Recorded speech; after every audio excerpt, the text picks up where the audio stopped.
When was the time where you didn't follow your gut feeling and you paid a heavy price for it?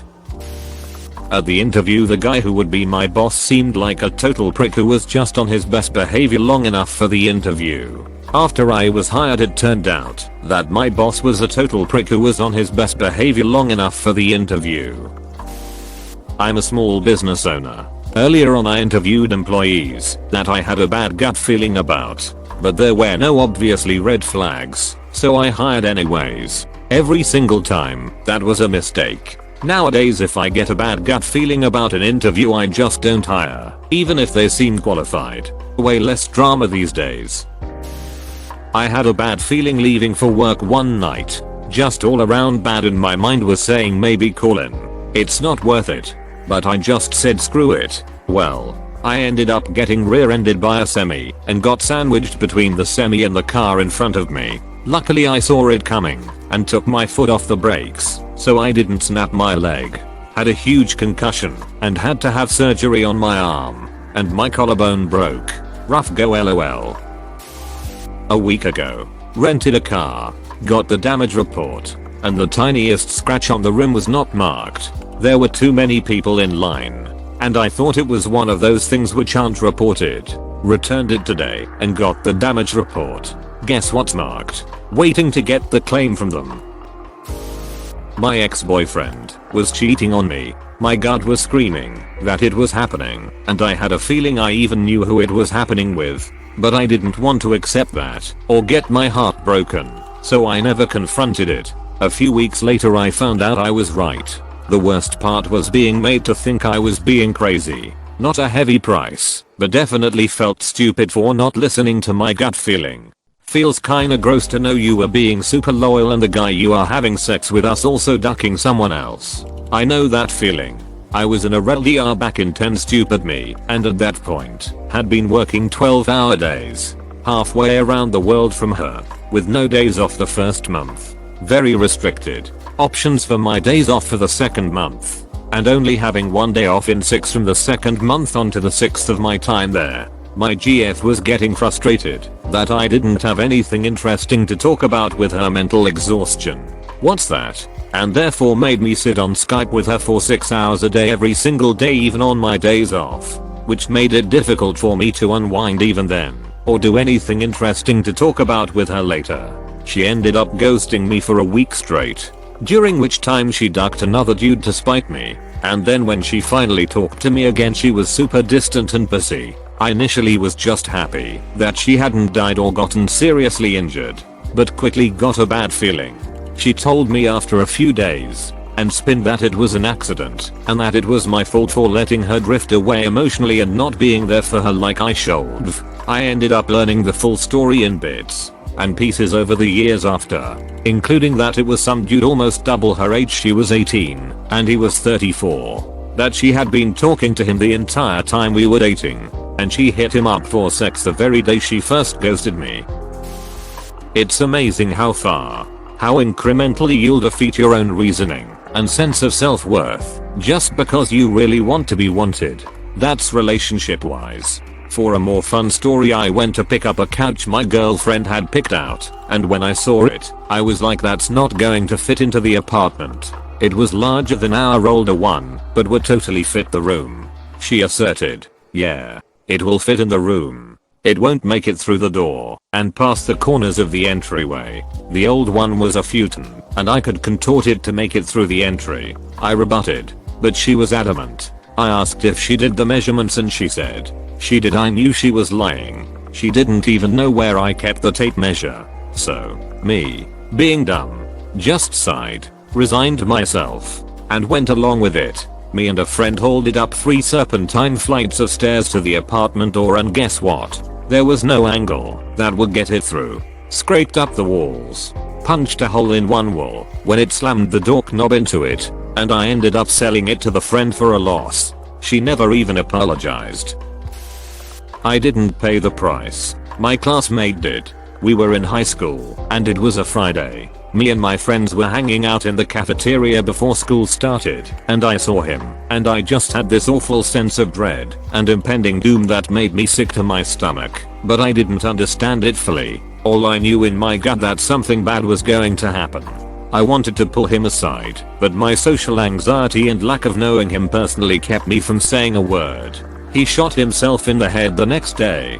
For a long time I partially blamed myself, as stupid as that sounds. I know there's nothing I could've done to actually stop him, but sometimes I wish I had said something. Rest easy, Johnny.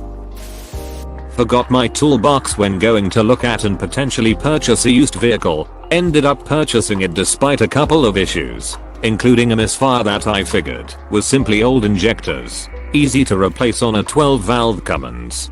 Got it home and pulled the intake boot off the turbo. Signs of dust. Compression test showed cylinder 3 was roasted.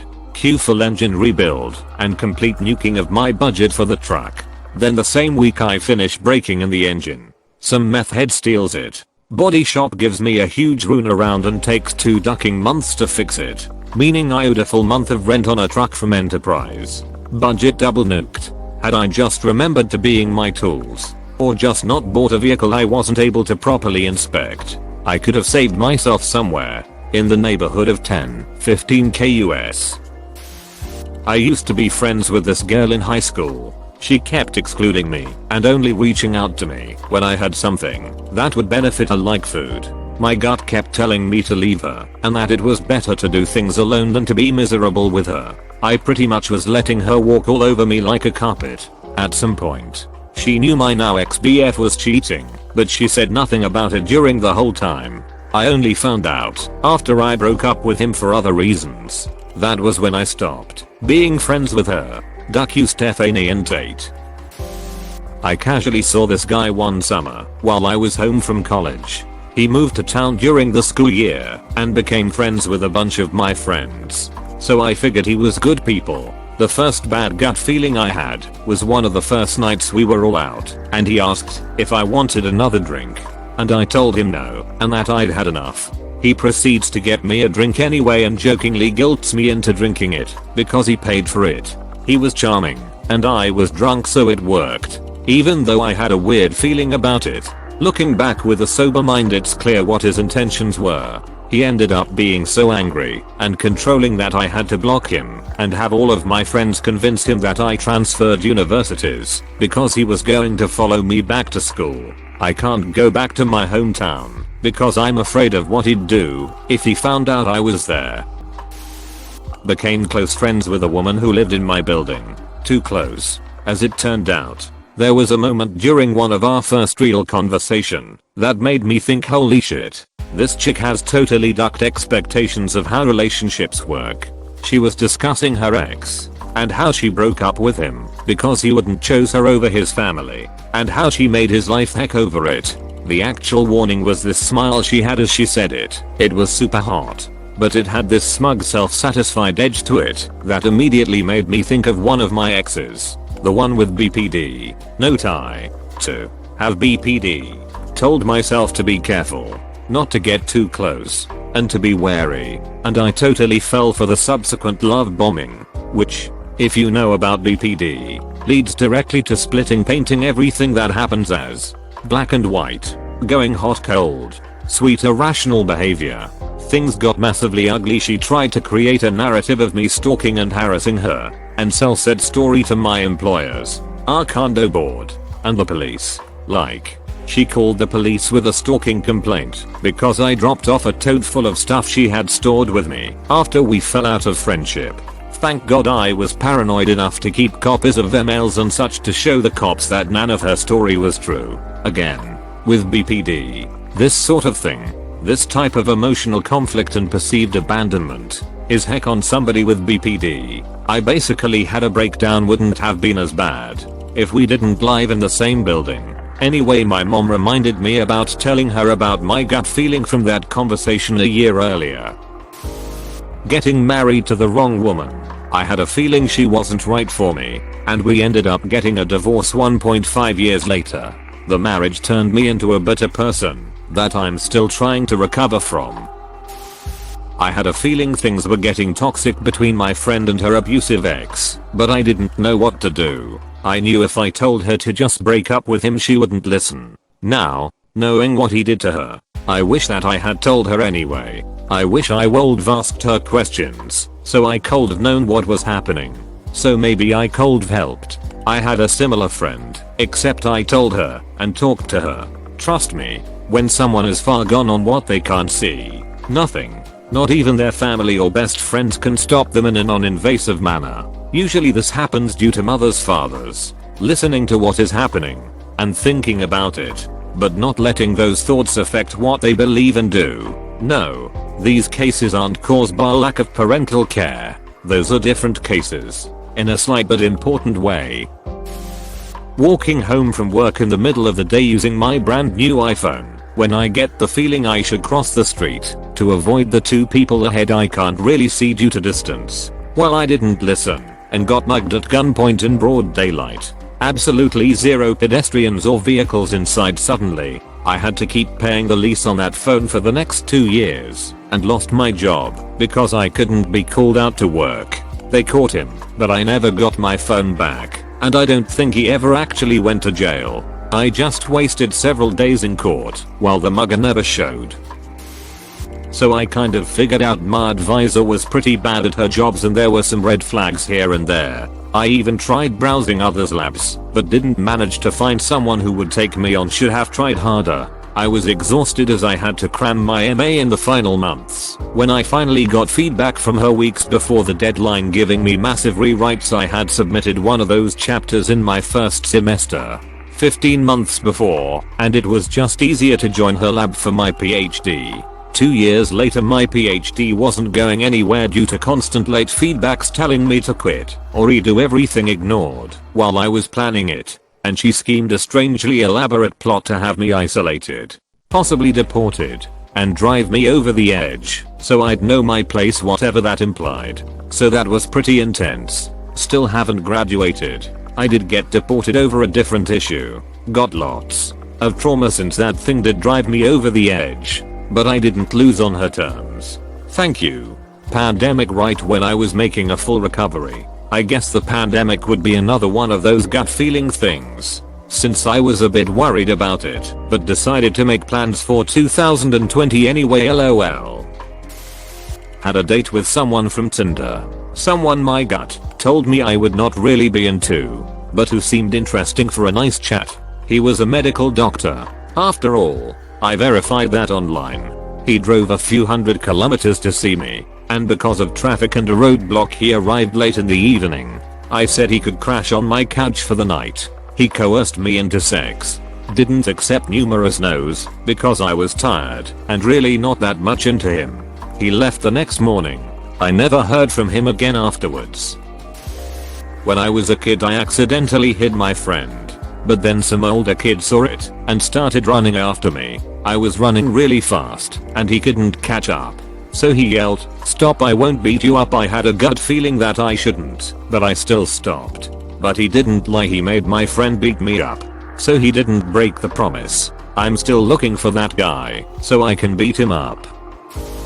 After a night out, I trusted my GPS early 2000s Garmin to direct me home, and it took me a back way instead of via the highway. I turned down a street that I knew didn't look right, but I kept going.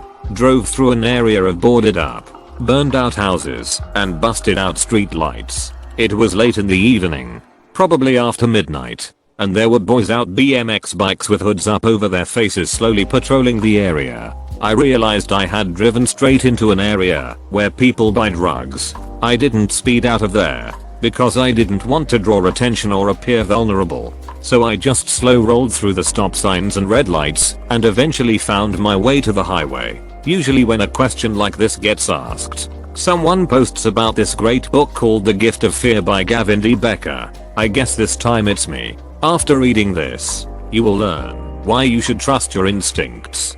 Basically, your subconscious often picks up on clues without you even realizing. It's fascinating.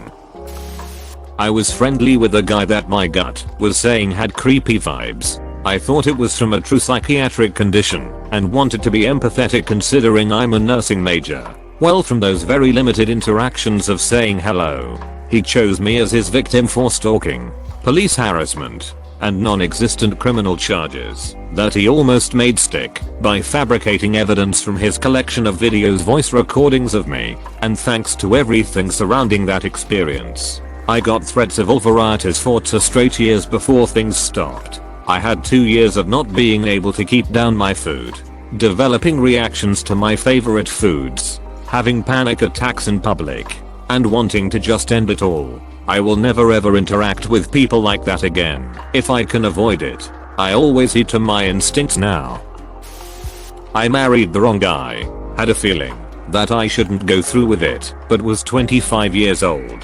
Thought I was in love and didn't want to lose out on money spent. Stayed married for 16 years. It wasn't all bad, but went downhill after about 8 years with a second mortgage on our house and then declaring bankruptcy. Plus he was an alcoholic who would not get help or admit he had a problem. Finally realized in 2011 that I deserved better, and with the help of family I left him.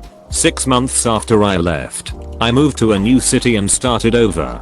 Had to walk away from the house we owned, and the bank took it. I negotiated after the power of sale for paying back on the judgment, and also the second mortgage he wouldn't pay. I'm happy now with an amazing guy who treats me great. Debts are paid off from that mess, and discharged from bankruptcy. Finally have a great credit score, house and new car. I wish I hadn't married him, but as my husband says, it wouldn't have brought me to where I'm today, so I'll take comfort in that, since he is pretty awesome and I'm very lucky to have him. Thanks for watching. Consider subscribing for more videos.